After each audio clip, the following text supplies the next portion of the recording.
एक 20 साल की युवती जो कुदरत की मार के कारण न तो बोल सकती थी और न ही सुन सकती थी, दरिंदगी का ऐसा शिकार हुई कि मानवता भी शर्मसार हो जाए।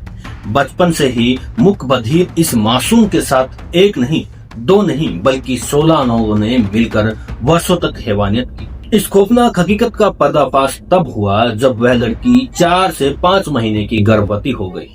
पुलिस के सामने सबसे बड़ी चुनौती यह थी कि आखिर उस मासूम के गर्भ में पल रहे बच्चे का असली गुनहगार कौन है। जांच के लिए उन सभी 16 आरोपियों के डीएनए सैंपल लिया गया, लेकिन रिपोर्ट ने सबको चौंका दिया। उस 16 में से किसी का भी डीएनए उस बच्चे से मेल नहीं खाया। इसके बाद जब तफ्तीश की परतें खुली तो एक 17वें शख्स का नाम सामने आया, जिसने इस लाचार लड़की के साथ सबसे ज्यादा बार दरिंदगी की थी, और वह बच्चा भी उसी का था। जब आप इस 17वें शख्स की असलियत जानेंगे तो आपके पैरों तले जमीन खिसक जाएगी। आखिर कौन था वह हैवान और कैसे उसने 20 साल की मासूम की जिंदगी नर्क बना दी थी, यह जानने के लिए आपको इस वीडियो को अंत तक देखना होगा। नमस्कार दोस्तों, मैं हूं सतीश दहिया और आप देख रहे हैं सच्ची घटना। इस दर्दनाक मामले की शुरुआत मुंबई के कैफे परेड इलाके से होती है। यहाँ रहने वाली यह युवती अपनी बातों को केवल इशारों के जरिए ही अपनी माँ और अपनी दादी को समझाया करती थी। 22 सितंबर 2025 का वो दिन था जब उसने इशारों में ही अपनी दादी को पेट में तेज दर्द होने की शिकायत की। दादी ने जब गौर किया तो उसका पेट असामान्य रूप से फूला हुआ था। घबराकर दादी उसे पास के अस्पताल ले गई। डॉक्टरों ने जब जांच की तो उसके होश उड़ गए। उन्होंने बताया कि यह 20 साल की लड़की 4 से 5 महीने की प्रेग्नेंट है। बिना ब्याही और दिव्यांग पोती की यह हालत सुनकर दादी के होश पख्ता हो गए। अस्पताल प्रबंधक ने तुरंत पुलिस को सूचना दी और मामले की गंभीरता को देखते हुए एफआईआर दर्ज की गई। क्योंकि लड़की बोल सुन नहीं सकती थी, इसलिए बयान लेना एक बड़ी चुनौती था।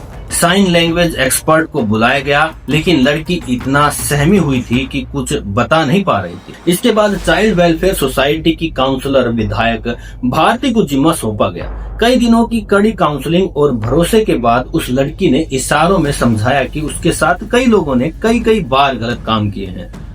पुलिस ने इलाके के संदिग्ध और पड़ोसियों की तस्वीरें उसे दिखाई, जिनमें से उसने कुछ चेहरों को पहचान लिया। लंबी जांच के बाद पुलिस ने 16 लोगों को चिन्हित किया, जिनमें किशोरों से लेकर 40 साल के अधेड़ तक शामिल थे।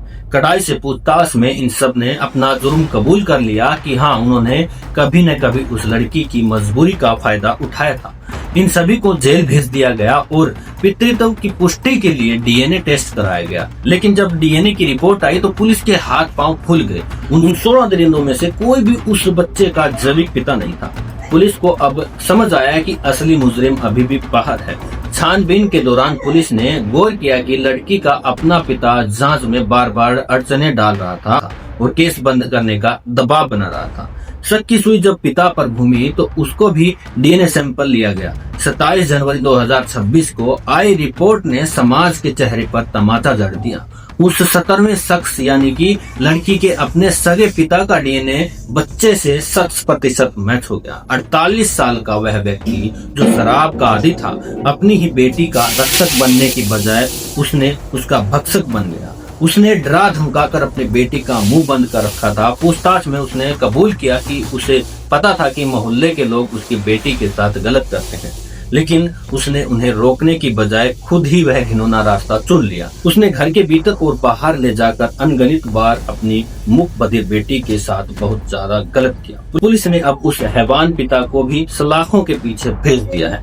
यह केस साबित करता है कि जब हवस इंसान के दिमाग पर हावी होती है तो वह खून के रिश्तों की मर्यादा को भी तार कर देती है। एक बेबस लड़की जिसे पिता के साए में सुरक्षित महसूस करना चाहिए था, उसी साए ने उसकी जिंदगी भर का जख्म दे दिया है। इस पूरे मामले पर आपकी क्या राय है? आप अपनी राय कमेंट बॉक्स में जरूर बताइएगा।